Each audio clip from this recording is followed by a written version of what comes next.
Part 1. You will hear a representative from a train company talking to a woman about her train journey.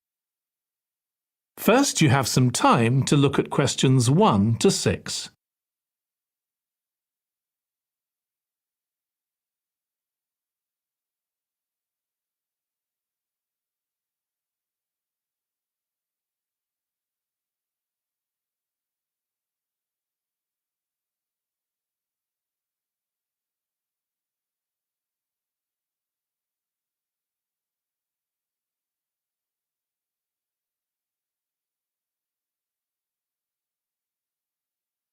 Now listen carefully and answer questions 1 to 6. Hello, do you mind if I ask you some questions about your journey today? We're doing a customer satisfaction survey. Yes, OK. I've got about 10 minutes before my train home leaves. I'm on a day trip. Great, thank you. So, first of all, could you tell me your name? It's Sophie Bird. Thank you. And would you mind telling me what you do? I'm a journalist. Oh, really? That must be interesting. Yes, it is. So, was the reason for your visit here today work? Actually, it's my day off. I came here to do some shopping. Oh, right. But I do sometimes come here for work. OK. Now, I'd like to ask some questions about your journey today, if that's OK. Yes, no problem. Right. So, can you tell me which station you're travelling back to? Stormforth, where I live. Can I just check the spelling? Staunfirth?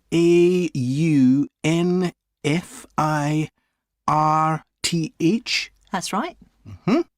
And you travelled from there this morning? Yes. OK, good.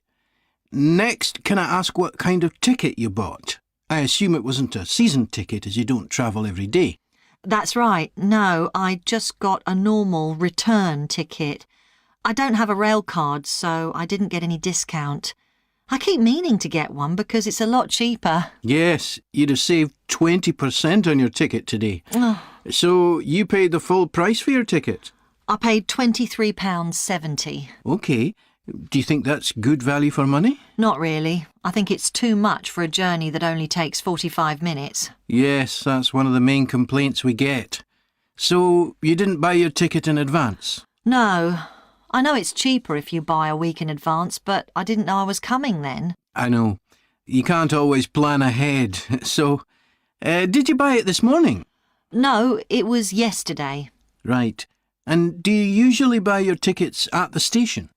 Well, I do usually, but the ticket office closes early and I hate using ticket machines.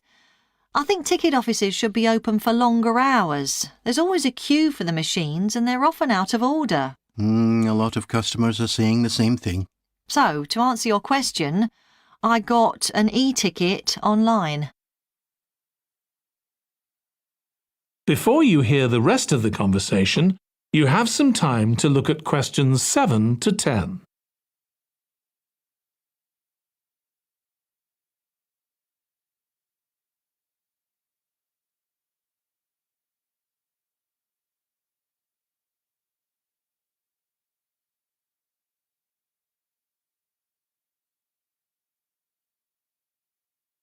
Now listen and answer questions 7 to 10. OK, thank you. Now, I'd like to ask you about your satisfaction with your journey. So what would you say you were most satisfied with today? Well, I like the Wi-Fi on the train. It's improved a lot. It makes it easier for me to work if I want to. That's the first time today anyone's mentioned that. It's good to get some positive feedback on that. And is there anything you weren't satisfied with? Well, normally the trains run on time and are pretty reliable, but today there was a delay. The train was about 15 minutes behind schedule. OK, I'll put that down. Now, I'd also like to ask about the facilities at the station.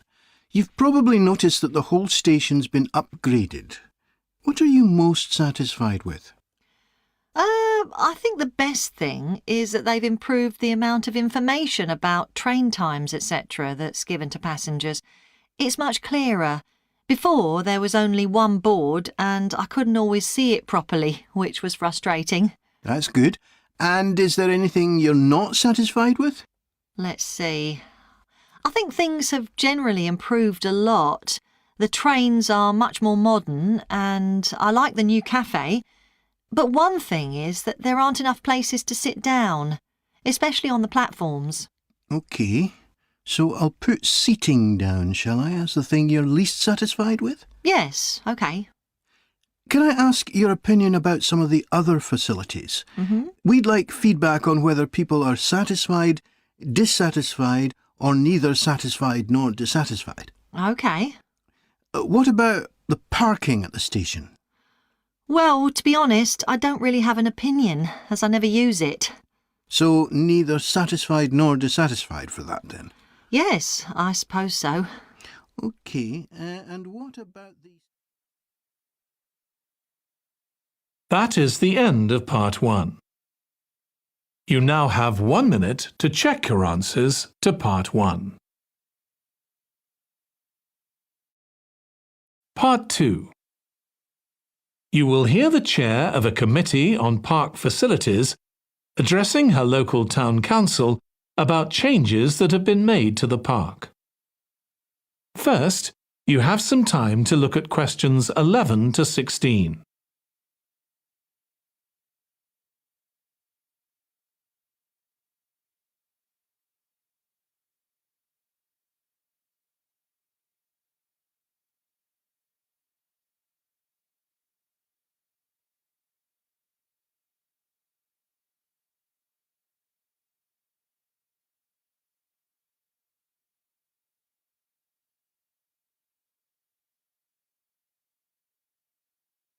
Now listen carefully and answer questions 11 to 16. As chair of the Town Council Subcommittee on Park Facilities, I'd like to bring you up to date on some of the changes that have been made recently to the Croft Valley Park. So if you could just take a look at the map I handed out, let's begin with a general overview. So, the basic arrangement of the park hasn't changed. It still has 2 gates, north and south, and a lake in the middle. The cafe continues to serve an assortment of drinks and snacks, and is still in the same place, looking out over the lake and next to the old museum. We're hoping to change the location of the toilets and bring them nearer to the centre of the park, as they're a bit out of the way at present, near the adventure playground, in the corner of your map. The formal gardens have been replanted and should be at their best in a month or 2. They used to be behind the old museum, but we've now used the space near the south gate, between the park boundary and the path that goes past the lake towards the old museum. We have a new outdoor gym for adults and children, which is already proving very popular. It's by the glass houses, just to the right of the path from the south gate. You have to look for it, as it's a bit hidden in the trees. One very successful introduction has been our skateboard ramp. It's in constant use during the evenings and holidays. It's near the old museum, at the end of a little path that leads off from the main path between the lake and the museum. We've also introduced a new area for wildflowers to attract bees and butterflies. It's on a bend in the path that goes round the east side of the lake, just south of the adventure playground.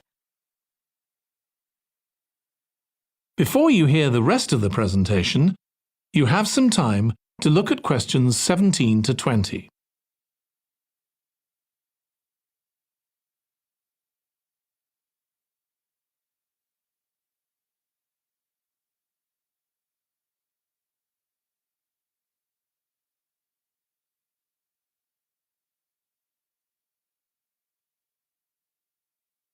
Now listen and answer questions 17 to 20. Now, let me tell you a bit more about some of the changes to Croft Valley Park. One of our most exciting developments has been the Adventure Playground. We were aware that we had nowhere for children to let off steam and decided to use our available funds to set up a completely new facility in a large space to the north of the park. It's open year-round, though it closes early in the winter months, and entrance is completely free.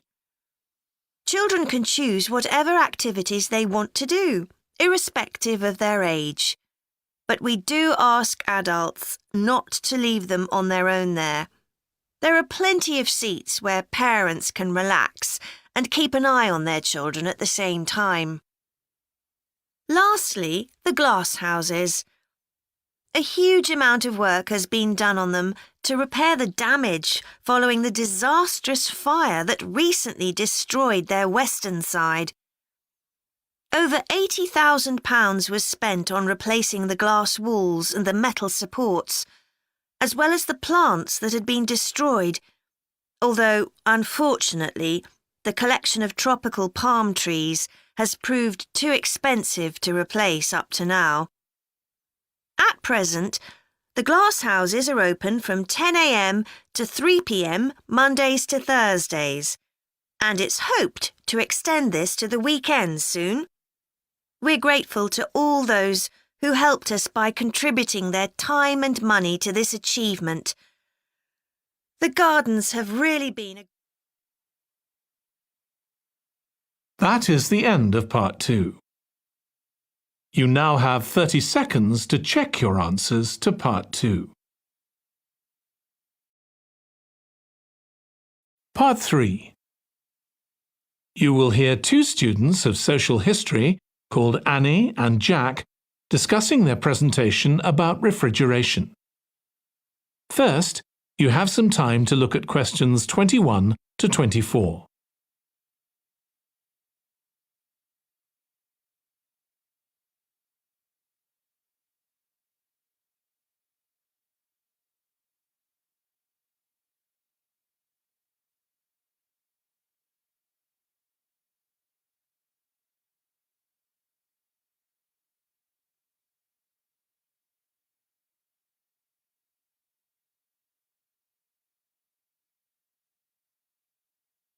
Now listen carefully and answer questions 21 to 24.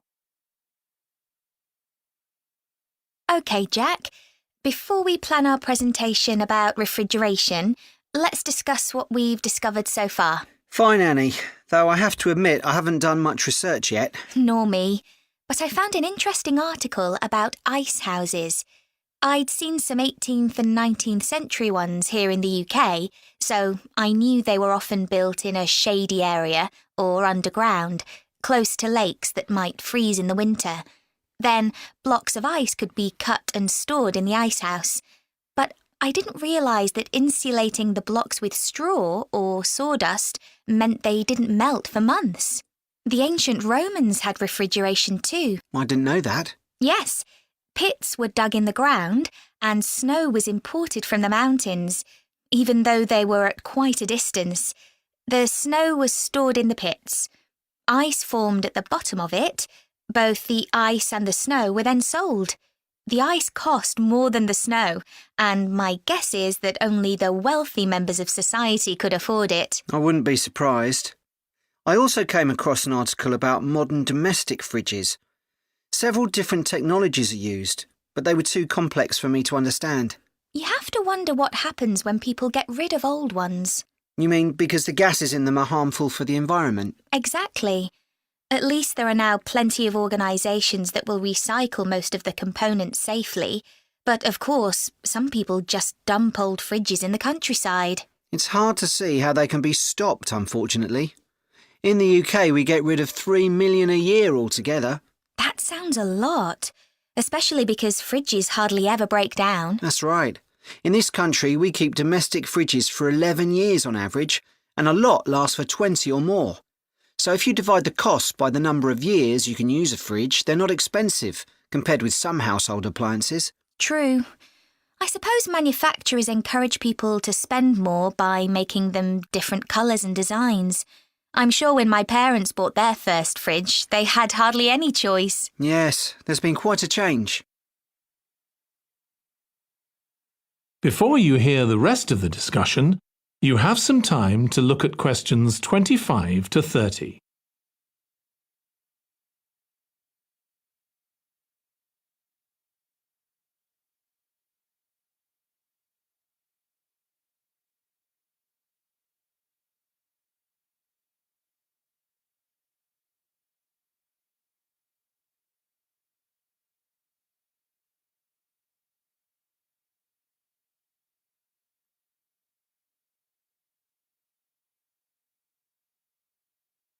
Now listen and answer questions 25 to 30.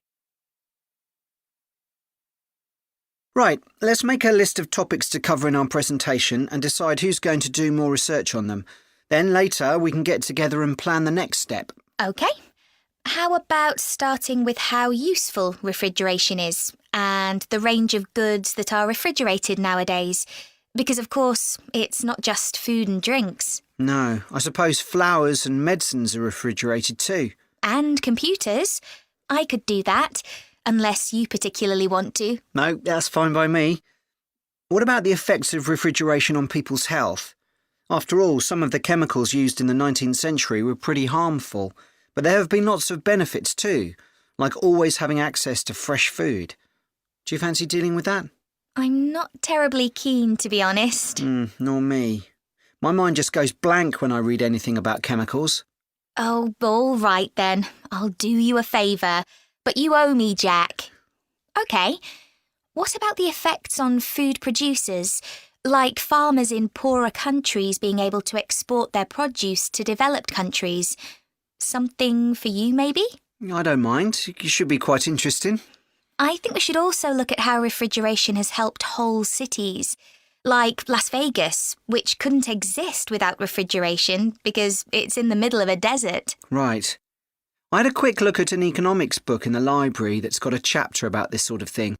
I could give you the title if you want to do this section. Not particularly, to be honest.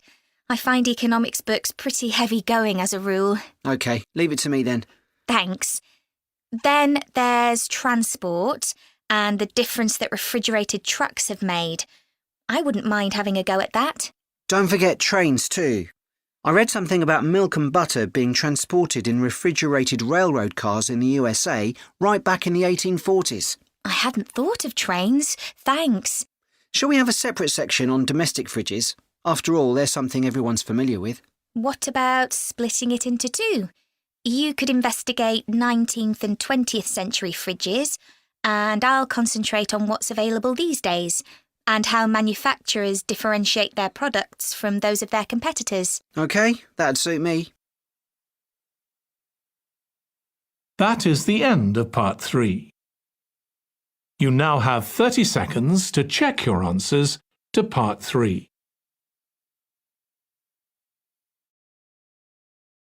Part 4. You will hear a history student giving part of a presentation about changes in British society in the 19th century. First, you have some time to look at questions 31 to 40.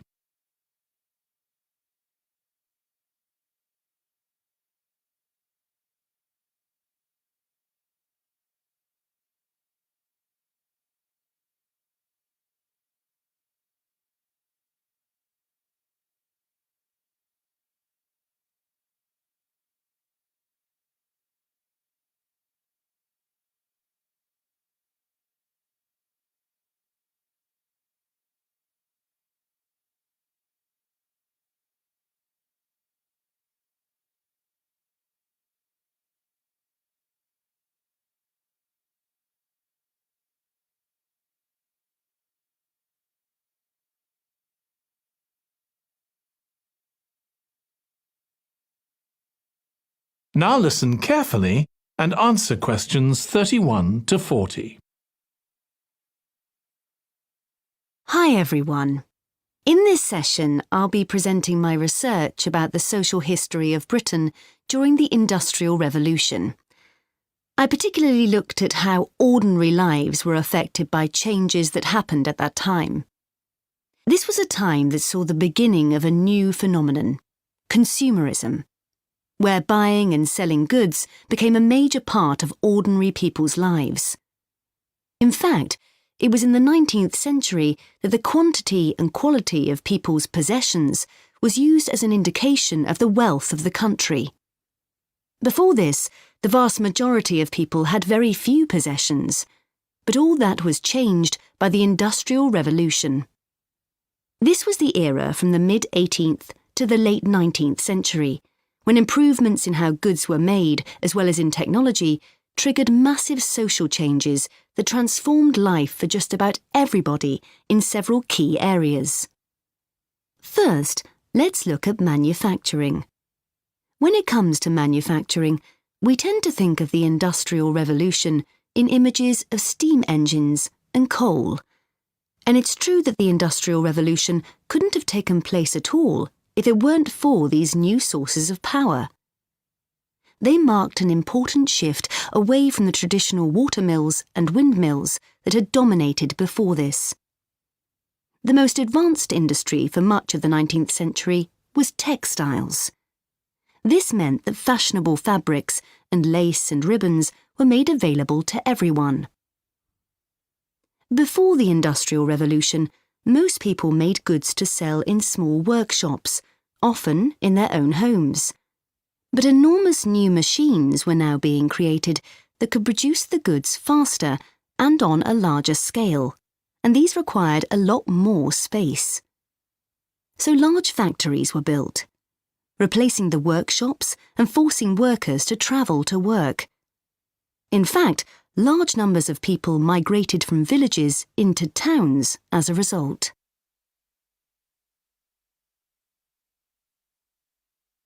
As well as manufacturing, there were new technologies in transport, contributing to the growth of consumerism.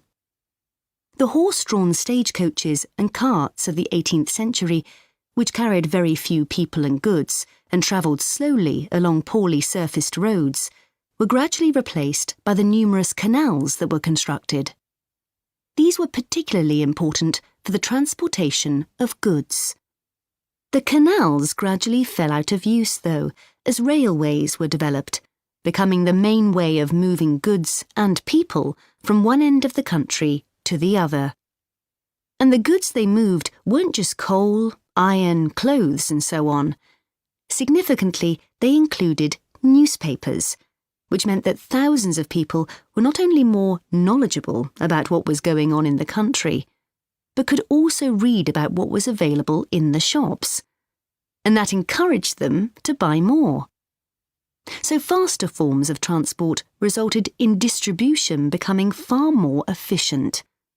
Goods could now be sold all over the country instead of just in the local market. The third main area that saw changes that contributed to consumerism was retailing. The number and quality of shops grew rapidly, and in particular, small shops suffered as customers flocked to the growing number of department stores, a form of retailing that was new in the 19th century. The entrepreneurs who opened these found new ways to stock them with goods and to attract customers. For instance, improved lighting inside greatly increased the visibility of the goods for sale. Another development that made goods more visible from outside resulted from the use of plate glass, which made it possible for windows to be much larger than previously. New ways of promoting goods were introduced too. Previously, the focus had been on informing potential customers about the availability of goods. Now, there was an explosion in advertising trying to persuade people to go shopping. Flanders claims that one of the great effects of the Industrial Revolution was that it created choice. All sorts of things that had previously been luxuries, from sugar to cutlery, became conveniences. and before long they turned into necessities. Life without sugar or cutlery was unimaginable. Rather like mobile phones these days. That is the end of part 4. You now have 1 minute to check your answers to part 4.